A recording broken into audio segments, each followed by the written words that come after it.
Hi, everyone, and welcome to the special simulcast of the Neil Haley Show and the Love Is Podcast. I'm excited to welcome the host of the Love Is Podcast, Kim Sorrell. Kim, how are you? And I know you're excited about our guests.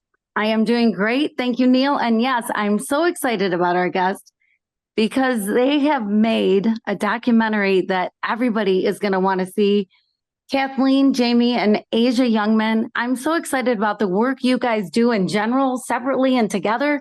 But this particular project had I don't know, it just blew my mind when it happened and what it is. And so I just want to say, welcome to the show. Thank you so much for being here. Thank you so much for having us. Thank you. Absolutely. Go ahead, Kim. The first question. Yeah. So the whole situation was crazy, right? Like you don't expect it to happen. But I happen to have a daughter-in-law from Montreal who is the biggest hockey fan I've ever known. And hockey fans can be pretty fanatical. Do you find hockey fans different than other sports fans? I would say so. I mean, I think in Canada in particular, hockey is a really important sport for us. And just having gone through the Stanley Cup playoffs with the Canucks, playing and just kind of reliving a bit of that feeling that we had back in 2011, everyone's so excited. There's just this different energy in the air. There's this extra dedication, I think, coming from fans and also people who maybe aren't the biggest hockey fans, but are still tuning into the games and getting behind the team. So I would say there's a little bit, maybe a bit more excitement, a bit more emotions. I think sometimes we as people too, our identities are really tied into our hometown teams. So we certainly saw that in 2011 and also just in the recent playoffs as well. What I see what happens is specifically when you're looking at the sport of hockey in Canada, it's the number one sport. Imagine, specifically enough, someone got messed over in an NFL football game and what kind of riots would happen if someone got the worst call ever or worst certain situation that they lost. So it's happened. It happens when teams win as well. I'm sure in your research you saw that there have been games where this is the party, the big parade, and there's violence and there's rioting after a team's win. So when teams lose or when it happens. When you guys agree? Yes. Yeah. So one of the most fascinating facts that we found while we were doing research is that there's a study that was done over hundreds of sports riots in North America. And Vancouver is actually the only city that riots after a loss, because you're right. It's actually a win, that jubilation that actually turned into riotous behavior. And Vancouver is, we're the only city in North America that riots after a loss. And of course, this has happened twice now in Vancouver. We rioted in 1994 for the exact same reason, when the Canucks lost a Game 7, Game 7 final game. So you're absolutely right. Yeah, that's so interesting, isn't it? Because you would think that you would just be deflated and want to go home instead of being out on the streets and throwing rocks or whatever it is that you're doing. So I'm sure you found out some incredible inside scoop, especially because cell phones were a thing then. So the amount of film maybe that you were able to cover up, the pictures, I'll never forget, it'll never leave my mind, that one picture where everything's burning down, everything's going bad, and there's a couple making out in the middle of the road. And I just think, wow, that is such a contrast. But what are some of the things that you found out about this that you think that nobody knows? Well, I think when Kat and I were first exploring this story, we thought maybe there was this one definitive reason why Vancouver tends to riot when we lose a hockey game. But I think what we discovered is that there were so many factors as to why we rioted for a second time in Vancouver. I think a big part of it was that there was this new generation who had heard of the 1994 riot, had maybe seen a bit of footage, especially leading up to our Game 7 in 2011. And I think there was a bit of curiosity. I think in some ways that generation wanted their own riot. And I think because smartphones were so prevalent and social media was in its infancy, especially Facebook and Twitter, people would see other people's photos and videos of them being downtown during the riot. They were drawn downtown for the same reasons, so that they could document it themselves, get their own photos, get their own selfies as like memorabilia almost from that night and souvenirs from that night. So I think social media was a huge factor, and especially when people were posting about their involvement in the riots, posting photos of them committing a crime, hashtagging Vancouver Riot and essentially incriminating themselves. So there are so many reasons I think why this happened. I think people were pointing fingers at the media, were showing, footage from that night and kind of like putting that idea into people's heads again. But I also think, maybe the city wasn't prepared for a possible riot again, and a lot of people were stuck downtown. Alcohol was involved, and of course just hockey in general. I think a lot of people were invested in the game, and I think also because hockey is such a violent sport, maybe that is a reason why people decided to partake in that type of behavior as well. And that's the thing, and just a loss. And that game 7, because I'm not a huge hockey fan except the Penguins. That's it. When the Penguins are winning, I'm really into it because I'm born and raised in Pittsburgh, but I've been all over the United States, but Pittsburgh's my home always. The Penguins was it, but I mean, I remember losing game 7 against the Braves when it was the last time for the Pirates. That could have been a potential riot when we knew Bonds, Bonilla, everyone was going and they're leaving, and we're not going to have any stars anymore, and the Pirates are never going to compete again for a long time. That kind of game, I was so angry and upset losing to the Braves. So I could see that. Was there a certain point of game 7 in 2011 that just they were so upset and angry about the outcome, or was just the loss? There was a moment, and we do document it in the film, so we had these like live outdoor screenings downtown. And there's a moment when someone everyone starts, kind of chanting like, F you Boston. And someone throws like a bottle at one of the outdoor screens. And I think that was one of the triggers that kind of gave permission of like, oh, hey, someone just threw a bottle at a screen. Like maybe I can do something. And then that kind of just spiraled. And of course, we saw the outcome of that, but you just need one person and then a follower. And then, I think in one of the sequences of where it kind of details how the riot started as well. So after, the bottle gets thrown, it was like one person jumping on a car, then it's like 3 people jumping in a car. And then all of a sudden it's a car being flipped. And then all of a sudden it's all the cars on the street being flipped. So when you don't have these rules and there's no repercussions right away that people can see, I think it's very easy for people to start behaving in bad behavior. 100%.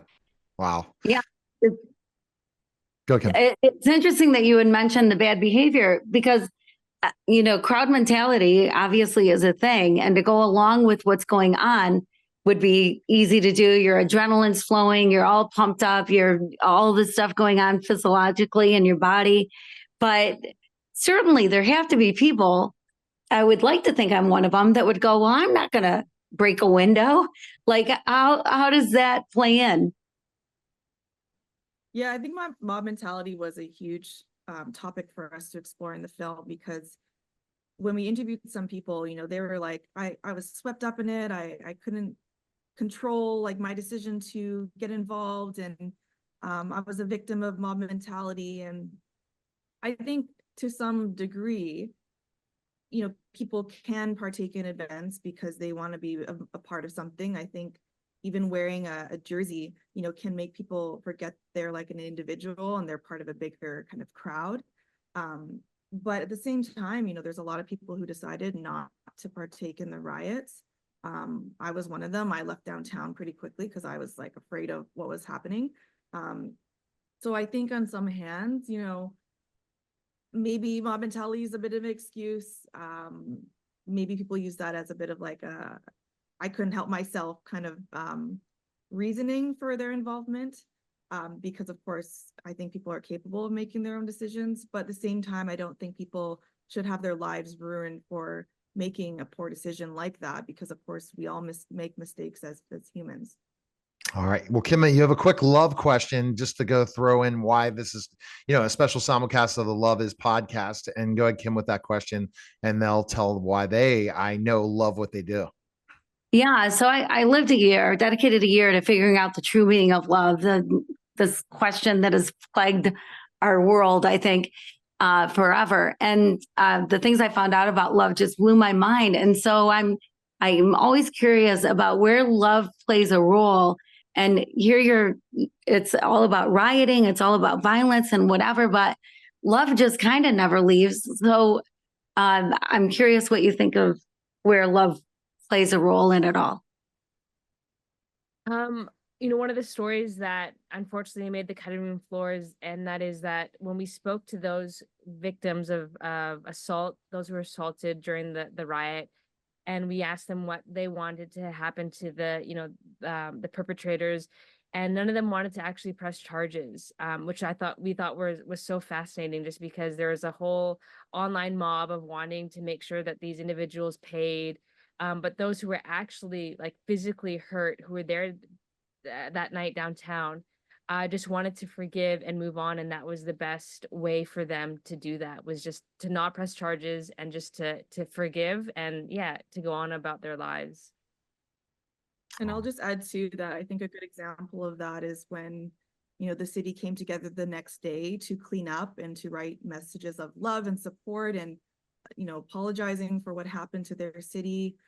So I think it was a great example of what can be done, how a community can come together in a positive way and spread love.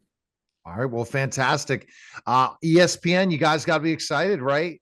Tomorrow it debuts on ESPN and ESPN Plus stream. It's got to be great as filmmakers to be able to have this opportunity to be on ESPN, right? 100%. It's a dream, I'm sure. Well, good luck to you guys, and everyone needs to tune into ESPN tomorrow, and you can stream it on ESPN Plus. Thanks again.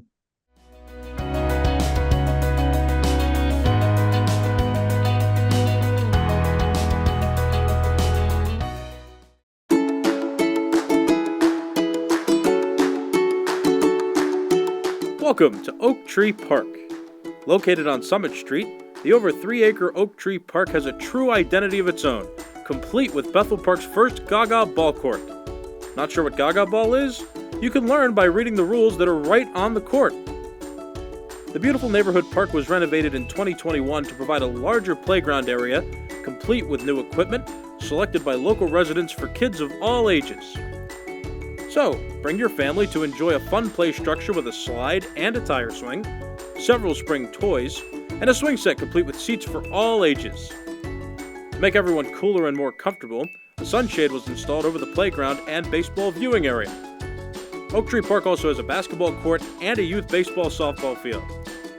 And before you stop by, be sure to pack a picnic basket to enjoy a few snacks or a nice meal under our upgraded pavilion. Oak Tree Park, another Bethel Park hidden gem.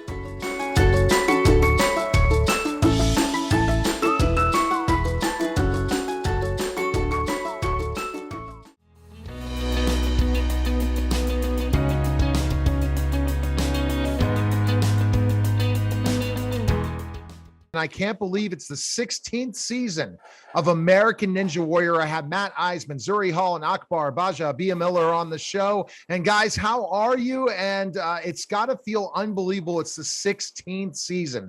Each one of you kind of give your response to what you feel about it being the 16th season of American Ninja Warrior. Can you hear me? Well, Neil, our show can now officially drive, which is amazing. It is a home run for the show to have made it to this landmark. We just had our third winner ever last season, Vance Walker. So the course is going to be harder. Let's just say this course is going to put him in a headlock and say, "Do you smell what we're cooking, brother?" I like it, Matt. Well, I will say, Neil, that if Ninja Warrior now is at the legal age of driving, we're giving everyone the license to have fun this season and absolutely just get ready for something that is going to be big time, prime time, showtime, all time, good time. It's a blessing to make it this far on the show, and I think it really speaks to the strength of the community of Ninja Warrior. I think the growth of Ninja Warrior. We're looking at these gyms popping up all across the country. I mean, even overseas, we're seeing the same type of impact as well. And so when you look at Ninja Warrior, I think you look at a franchise that gives a lot of people inspiration and hope. Absolutely. And as always, the stories are incredible. We are highlighting some of the most impressive athletes in the nation. And a lot of times, by the time they get to the starting line, they've already won incredible battles in their personal lives. So as someone who gets to hold it down from the sideline and help them share their stories, ride that emotional roller coaster with the incredible wins when they hit that buzzer and the maybe not so great wins when they go down sooner than they expected, the viewers are going to be hooked. We really are highlighting some incredible ninjas this season, as always. And you know, when I like when Akbar talked about how amazing the situation is when it comes to how these gyms are popping up everywhere and they see this as a real sport. We were talking about this years ago, but now this is a worldwide sport. Everyone knows about it. And you guys were there at the beginning to see this growth is just unbelievable, Matt. And you got to feel like, wow, what has happened, how it's become so popular and so much of a challenge, and anybody could become an American Ninja Warrior if they train hard enough and really do it their very best. Well, that is the title of his book. But Neil, you're right. And I look back on the NFL days, those like John Facenda, voice of God, and they'll be showing old clips. I'll be like, well, that's still me. I'm the Howard Cosell of American Ninja Warrior.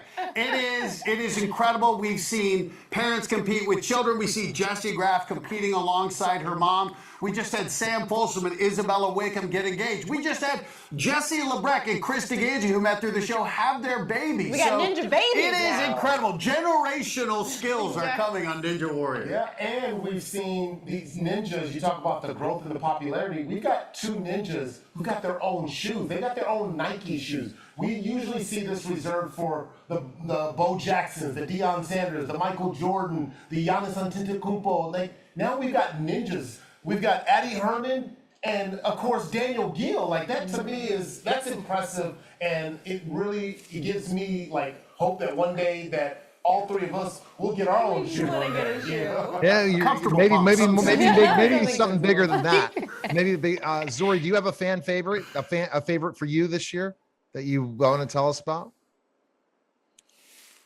Ooh, I feel like you're asking me to pick my favorite kid right now. No, I really do. I love them all for different reasons, but I always go super hard for the ladies. The women of Ninja are so incredible. Addie Herman is a standout, absolutely, this season. She's 18 years old. She just won our women's championship. We saw her evolve into the incredible athlete she is on Ninja Junior. Jessie Graff, who you mentioned running this season with her mom, was one of Addie's mentors, and now she's a competitor. Like, it's when, you know, the mentee becomes the new competition, the new kid on the block. So it's really exciting to see some of these younger guns take on some of the vets who they absolutely admire and respect, and Addie's definitely one to watch. Matt, can you run through the course? Are you good enough to run through the course? The current course? Well, Neil, I'm a tremendous athlete. And, you know, when I've been through it, I've been very successful. There are no videos of that. There may be some videos of me falling and breaking my foot. Ooh. Those are artificial intelligence generated. Lies, don't believe those videos. Neil, it's to the point where if I look at an obstacle, Akbar has permission to tackle me and go, you can't do it anymore. Give it up. And Akbar, I remember us talking about specifically how tough the course is and all the different things. And the bigger you are, size, height wise, it's the more difficult it is. And the more of the bigger guy, it's not as easy, right? Akbar, you've run through the course. Is. No. Oh my gosh. It's just it's something that gives everyone. When I trained for it, it humbled me. I think it humbles me to see how certain people that you wouldn't think, wow, they were able to do this. And it's not safe either. It's not there's injuries. There's a lot of things. This is a real sport. This is something that you're going to get injured, and you have injuries a lot, right, guys? Going through this stuff. Would you agree? The types of injuries? Actually, there's a low injury rate on Ninja Warrior. I think if anything, you see ninjas getting burned out or, pumped out, from being on the obstacle for too long. But no, these ninjas, they train. I mean, they have superb training. Like any sport, you're going to get your injuries, but this is not like a high-rated injury sport. But what we do see is a lot of egos getting injured because you go up there on that obstacle, right? Get on an obstacle and you look at it and you go, oh, I can do this, and then all of a sudden you fall. I know, when I trained, I thought, I played in the NFL, I can handle this. Man, my first training, as God is my witness, lasted 25 seconds. I couldn't even be on on the course for that long. I'm like, and I got sent home. I got sent home after 25 seconds. That's how hard. Yes, that's how hard it was. So it all starts on June 3rd. And how long is this to the finals? The season. Tell us how long it'll last. Yeah. Well, we go through till September. We do take a little break for some other sporting event, the Olympics. Akbar and I will be covering that for Peacock. We're so excited to see the action from Paris. But it's going to be a great season. Olympics, Ninja, nonstop action on NBC. That's definitely for sure. And anything else that's going to be a surprise this season that from other seasons that tell the people what any big surprises are going to happen? Well, if it's a surprise we can't tell you, you gotta watch. And see, I'm feeding into you guys. Absolutely higher every season. The obstacles get more difficult. Yeah. Exactly. Well, we do have a ninja taking on an obstacle he designed, which is the first time that's ever happened. So we're excited for that. Yeah, you think about it, you're right. The designers that are getting part of this business as well, the sport, right? To try to design different courses and come up with different ideas and let the fans be engaged in so many ways. It's got to be awesome for sure. Everyone needs to tune into NBC. Well, the Obstacle Design Challenge, ANW Obstacle Design Challenge, you can design an obstacle, Neil. I don't think I can. I'm just at least try to run it. That's all. That would be a goal to try and see if I can compete. I'm 6'10", 290 pounds. So I know, I don't know how well I would do with it. It would be kind of very, very, very humbling. I am training to Stick get with back us in the host tower, buddy. Right. and I am training to get back into the professional wrestling ring. So I have a documentary I'm producing that I'm working on. I come back in the ring in October. So Akbar, I've challenged certain people for a match. And one person was Terry Crews, and he said he would get in the ring with me. Would you get in the ring with me, Akbar? Okay. I'll get in the ring with you. I'll put you in a figure four leg lock. I'll put the people's elbow on you. I'll put the Nigerian elbow on you. Or actually, the Nigerian knee. That sounds better. I'll put the Nigerian knee on you. You and Terry, the Trouble Twins. All right. Well, that's a challenge. I'll put that and I'll be putting that out on social media. I appreciate it, guys. Thanks again. June 3rd, American Ninja Warrior. Appreciate it, guys.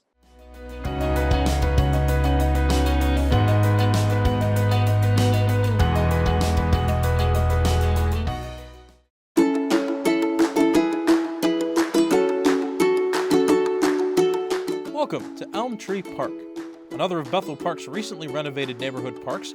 Elm Tree is used year-round.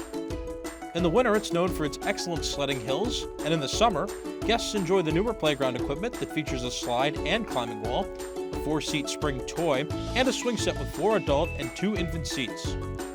Residents of all ages can also frequently be found shooting hoops on the park's half basketball court.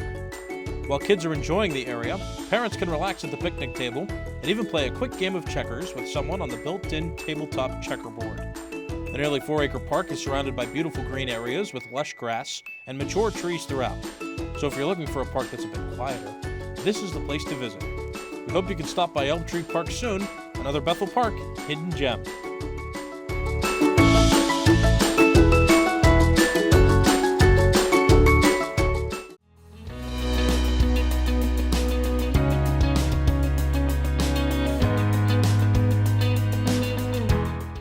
Hi, everyone, and welcome to the special simulcast of the Neil Haley Show and celebrity interviews live from the Grotto with Greg Hanna. Greg, what's going on, man? How are you? I'm doing fantastic. And I can't tell you how excited I am to talk to our guest. I mean, one of my favorite actors. I mean, Police Academy, 3 Men and a Baby. I mean, on and on. Short Circuit. I mean, come on. Everything and anything. Steve Gutenberg's joining us, and he's going to talk about his newest book, Time to Thank, Caregiving for My Heroes. Steve, thanks for stopping by. And it's got to feel good when a book's out, right? Yeah, it's fantastic. It's on Amazon and selling really well. And I always say, anybody who wants to buy Time to Thank, please leave a review because it helps everybody else. No, that's so true. Steve, why did you write this book? I actually wrote it because my dad was going through dialysis, and he was ill. He had kidney failure for about 4 years. And I chose to help my family take care of him. But it wasn't a choice. It was just an instinct. That's what I'm going to do. And I met a friend of mine, a guy named Jake Steinfeld, in the grocery store. And he said he hadn't seen me in a long time. And he said, where you been? And I told him, taking care of my dad. And he said, I think that's a book. So I started writing it, sitting next to my dad, and it went really well. You know, Steve, I lost my father 5 years ago, and it was such a tough thing because he was my best friend. And I remember all the things of how he is such a mentor to me in so many ways. So I'm kudos to writing about your father like this and telling all the stories about you too in that book, you know? What's your dad's name? Oh, Jim Haley. Jim. Yeah. Jim Haley. So we got to say hi to Jim Haley. Yeah. And you know, when you say their name, they come around. So Jim's around right now. I'm going to say hi to Michael Hanna. He died when I was just about 12. And he was only 39. Yeah. Oh man. Michael. So Michael's in the grotto. That's right. He's in the grotto. Michael's in the grotto sitting there, and Jim is sitting right next to you. Yeah. And that's we all, you know, connect with that, especially if you've got a great relationship with your family and your dad's. And you know, were you taking care of Jim? Oh yeah. Oh, no, I didn't know. My mom did. I did some. It was like he's a lot older than me, so he passed away 5 years ago, like 94. My mom is younger. Yeah, so I'm 51, by the way. But my father was almost just still going till he finally in a bed, and then basically 3 weeks later, gone. So it was not like he really went through that process like your father had to go through, but it was still so hard. And I'm not even over it still 5 years later, you know, in ways. It's just like you just miss him and say, I wanted to tell you, Dad, about this. And I know some of the characteristics that you bring to the table now, Dad, because of how I've grown. And I want to tell you about that to see who I am now today than I was 5 years ago, you know? Yeah, but he is watching you, and Michael is watching you too. Yeah, thank you. I love know that. it's true. I know it's true. Yeah. So, and in my book, Time to Thank, I talk about my dad would leave me signs, little white feathers. Do you guys see any signs from your dads? I've had feathers, birds. I've physically been touched when I was 23. I feel he saved my life. I was on a truck working with a guy who had built a I-beam for hauling trees through a pulley system. And I was on the truck, and he was using the hoist, and he was pulling it, and the I-beam snapped, or the hook snapped. And I felt something hit my head and throw me to the ground.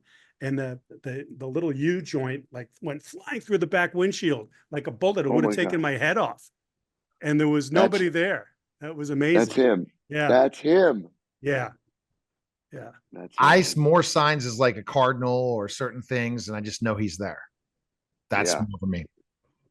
Yeah, it's just great. And as I was sitting here, just now a little white feather flew by.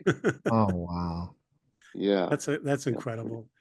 Yeah, so Steve, cool. In writing the book, were there any new insights or eureka moments that you gained in the process? Yeah, you know how quickly time goes, and that it really is time to thank now. It's time to thank now. Say what you want to say to everyone in your life now, because life goes by pretty quickly. So, I think all the time about my dad and how he and I never had anything unsaid. I would tell him I loved him since I was a little boy. I told him how much he meant to me all the time. And life is good that way. Life is good that way. You've got to be, and he would always say to me, and I do this on my Instagram, if anybody can check it out. He would always say, life is supposed to be happy. It's supposed to be happy. You know, you're not supposed to have more miserable days than good. You're supposed to have more happy days than bad. And that's what life's supposed to be.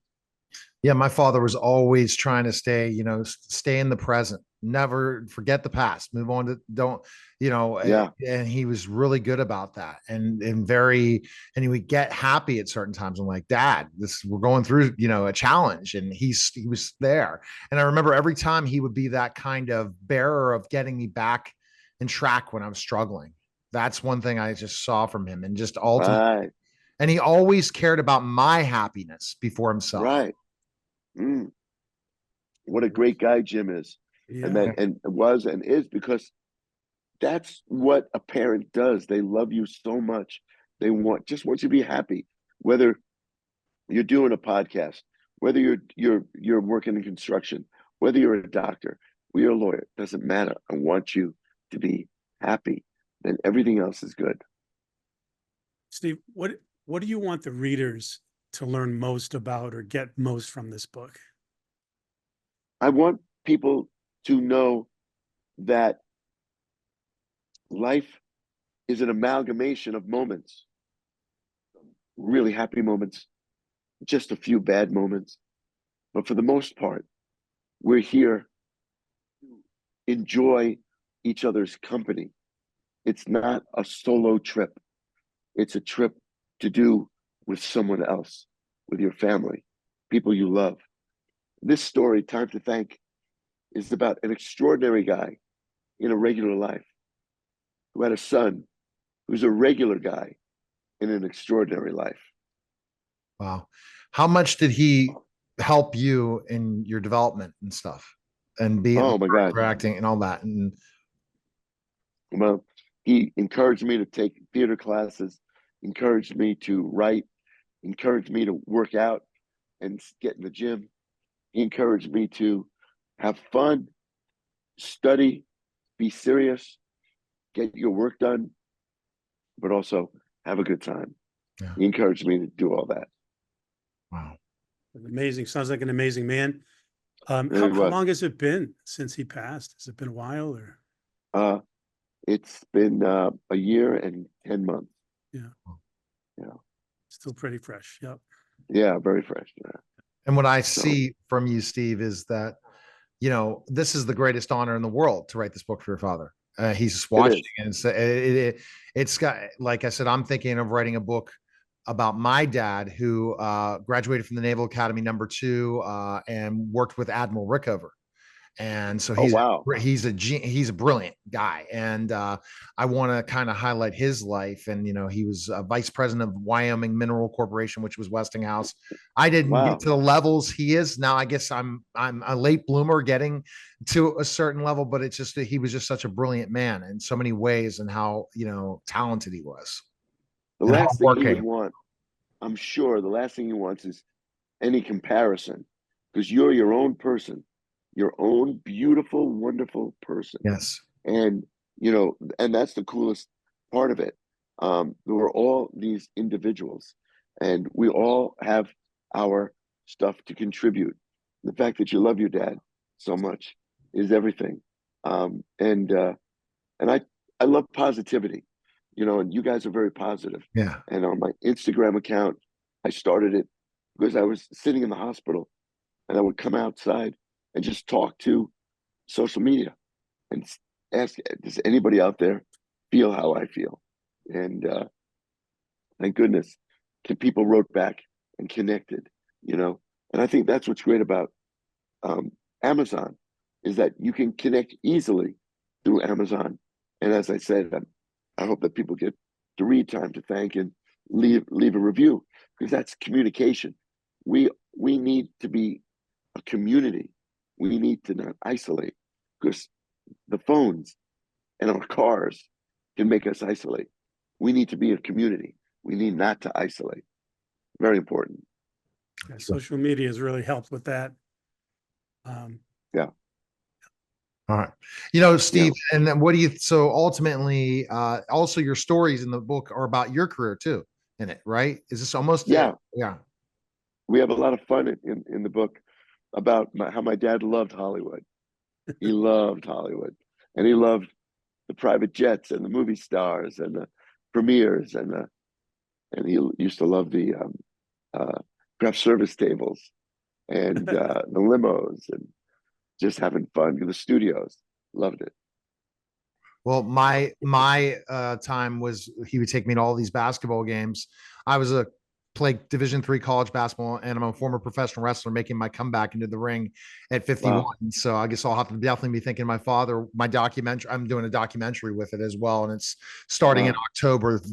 I did some of the filming. Now the wrestling filming will be in October. But when I think about specifically enough how he took his time out to be with me and to take me places, that was very, very important. I wish I could have seen him at work, because that's the greatest thing for you get to see your father at work and be able to work with him. I whenever I have a chance with my kids, I'm always jumping on a call or doing a Zoom or certain things, because I said I want them to see this is what dad does, because a lot of times people don't understand that. So yeah, of course, especially in showbiz. Now, what's your moniker?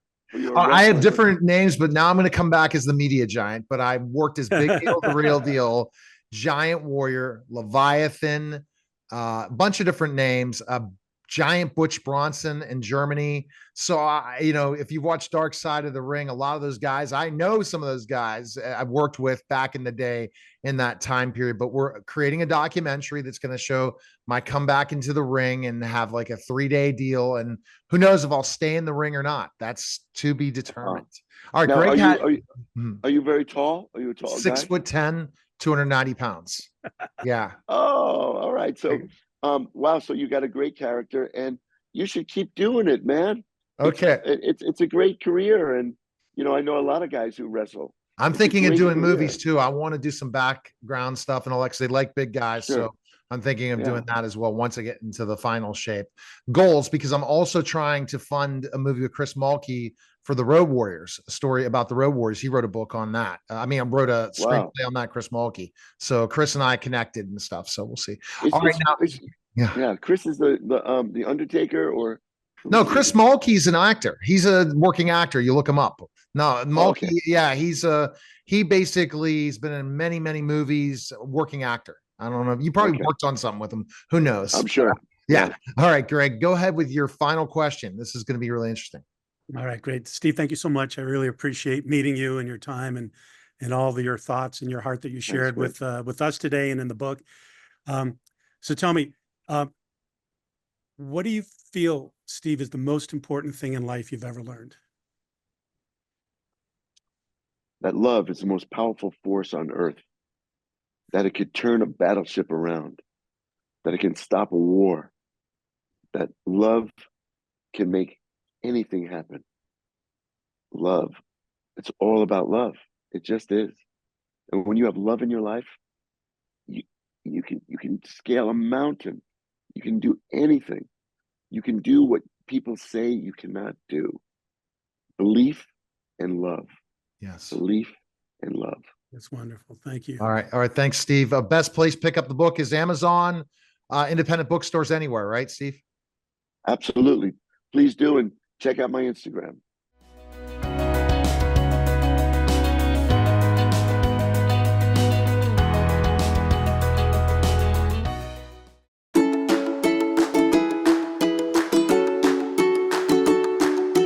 Welcome to Birch Tree Park. Accessible by a lush green walking path, Birch Tree Park sits on 3/4 of an acre on Ashland Drive. It's one of Bethel Park's many neighborhood parks, with each having its own set of unique characteristics. Visitors will find Birch Tree Park to have a lot of green space to enjoy while picnicking at the pavilion, playing a game of basketball on the 1/2 court, or watching their children play on the recently updated playground equipment. The basketball court also features hopscotch, and the playground equipment, selected by area residents, includes a 3-seater spring toy, a swing set, and many different sliding and climbing structures for the kids. So be sure to stop by and visit Birch Tree Park, another Bethel Park hidden gem.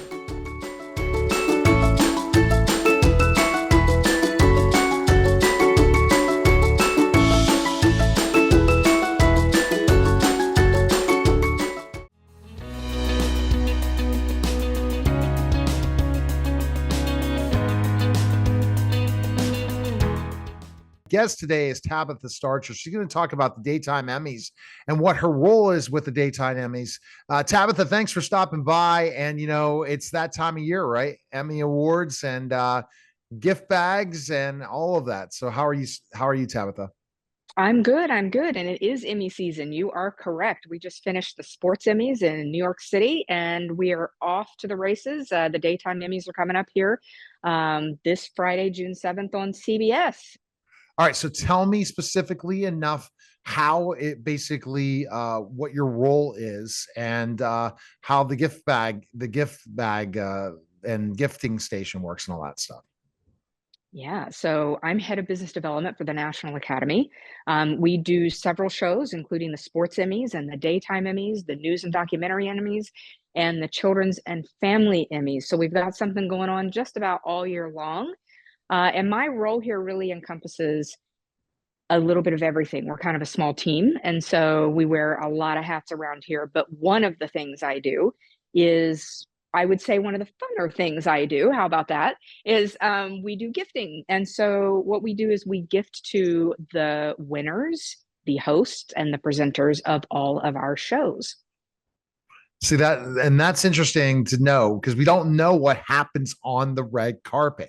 It's a lot of times we just see the glitz and glamour. We don't see the behind the scenes, and that's where you are, Tabitha, right? Yeah, all the secrets, all the little things, So one of the things that we do, so I've revamped gifting a little bit here at the Academy, and what I mean by that is, you know, in past years, you know, long ago, it used to be a thing where you would give these very elaborate, over-the-top type gifts, and I think what I have found to be most well received and also best use of the Academy's brand and time is to take these gift bags and use them to do more community type things. And so what you're going to see today, a little sneak peek of that bag, is really going to be brands that come from small businesses, minority owned businesses, a few gifts in here that are promoting everything from endangered species to some things that we do for kids and parents to help them learn to communicate a little bit better. So we can dive a little deeper and look at a couple things. Absolutely. I can't wait to take us on this tour. I don't quite have everything out because it is a little bit of a sneak peek, but we'll start with, as you may or may not know, I would guess most of your viewers know, there's just a tiny bit of celebrating that goes on at our after parties, just a smidge. Just a smidge. Yeah. And so that may or may not involve some cocktails and some champagne and some things like that. So one of the things that I think maybe your viewers may or may not know is that the Emmys do a whole lot more than just give trophies to famous people. We have a fantastic foundation, and that foundation gives scholarships and grants to kids who want to be in this industry, who want to be on air, who want to be writers, who want to be producers, who want to do those things, right? And so when we talk about celebrating, ultimately you look around that room at the after party and you see people who their dream just came true for them, right? They just won their first Emmy. They just took the stage and got to accept award in an industry that they have worked so hard to be in. And so some of our partners and sponsors help us to help celebrate them, right? So the Biltmore wine, we consider ourselves here at the Emmys a golden luxury household brand. That is what we are, and we tend to align ourselves with the same types of brands. So the Biltmore is one of the oldest names and brands in this country. They have a fabulous, gorgeous home down in Asheville, North Carolina. If you ever want to go on a tour of the Biltmore, I highly suggest it at Christmas. And then, of course, they have hotels, but they have a winery that is absolutely spectacular. And so we do serve the Biltmore wine here at the Emmys. We also have the Chemist Gin.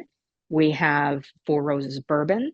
We have another minority-owned business out of New Hampshire, and they make our vodka here. It is a New England distillery, Sweetwater. If you haven't tried their stuff, they've won a lot of awards, including an award out in San Francisco. So give them a little try if you can. So that's a little sneak peek into some of the things we're going to be sampling and toasting our winners with at the after party. I think one of the other things that I would touch on for you, and I mentioned it just in passing earlier, is you'll see that we have a little gray wolf sitting here on my Yes, table. I see it. Yeah. And yeah, and I think most of our viewers of the daytime Emmys get to see lots of, everything from the Kelly Clarkson show to HGTVs and that kind of thing. And that's all about your home and your family and these kinds of things. And so a lot of that is about our pets, isn't it? Right. So Mutual of Omaha's Wild Kingdom is nominated for yet another Emmy this upcoming weekend. And they decided that one of the things that they wanted to do for the winners this year was to partner with the National Wildlife Federation. And for every one of these little gray wolves that they purchased, that money goes to conservation efforts for an endangered species like the gray wolf. And so each one of our winners is going to take one of those home this weekend, which I think is super, super cool. It might be my favorite thing in the gift bag. Yeah. And is the and also how big is the gift bag? Just wondering how the size. You're looking at one right here behind me, not to turn myself away from the camera, but you Okay. can see one right here behind me. As you can see, it has 4 little pockets on the corners, and that is where your home cocktail kit, as I call it, will go. And you can Okay. take that home and put it in your bar at home. And then all of the other cool things will go in the center. One of the other things that is going to go in the center is a book by Dr. K. She is a PhD in education, and she writes children's books. And these books are geared towards parents learning to have conversations with their kids, Oh, right? And okay. so it's about learning to interact with your kids and be able to read them a book. And at the end of that book, hopefully they've learned a little bit in that book, but you've learned a little bit from them about what they're thinking and where they're at. So highly recommend checking out her books. That's also going to go home with some of our winners because here at the Emmys, when I talk about community and family, all of our winners, they have families at home. They have 100%. community Yeah. themselves, right? I mean, they're celebrities, but at the end of the day, they're just like me and you. Totally. And then they have the opportunity. It's pretty cool kinds of stuff as a sneak peek. Didn't think when you think gift bags, you just don't understand. You see, you go to like different events, you have little gift bags, but for the red carpet and the winners, they get pretty good stuff, don't they? Yeah, they get pretty cool stuff, and they get items that I think sort of bring us all back together, right? They get items that really gives them the opportunity to see sort of what their community is doing, interact and understand who are the small businesses in my community, where can I reach out and help, here are some foundations I could work with. And so that's really been our goal here, is to create a gift bag or cultivate a gift bag that's special in that it reaches out to the people who are their fans, right?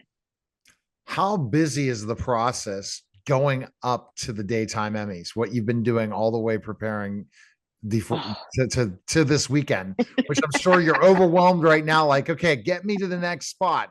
What I'm thinking too is I have my own agency as well. So I'm like, okay, I do this interview, hop back on another client call or go to something else. But I understand when you're getting this close, there's so much to do. Oh, see, now I don't know if you're just asking me a trick question, right? Because right behind the camera is our chief of staff and the head of our academies. Everyone who needs anything goes to her, right? And so it is an incredibly busy time leading up to the Emmys. That is to say the absolute least. Like we don't have enough time for that in this interview. But what I will tell you is, for every busy day and every crammed hour that we have here, it's exciting. It's fabulous. I think we all love what we do. It's a privilege to be here. It's a privilege to have the opportunity to bring to light some of the best stories in the media and on television, to award excellence to some of the most creative people in the world. Really, that's what we do. And to also have the chance to mix in some of these brands and some of these up and coming businesses in our communities. It's just a super cool job. I'm blessed. Well, thank you for what you do, and thank you for the Emmys. People will tune in this weekend to the Emmys on CBS. Is that correct? Absolutely. Eastern Standard Time. They will start at 8 p.m. You can check them out on CBS. If you miss that, you can see them stream live on our platform at watch.theemmys.tv. If you want to learn a little bit more about our foundation, you can go to theemmys.tv. And if you want to learn more about the things we are gifting to our winners and our presenters, then you can follow me on Instagram at Tabitha Starcher, or you can find me on LinkedIn. Appreciate it, Tabitha. Thanks again. I'll connect with you on LinkedIn.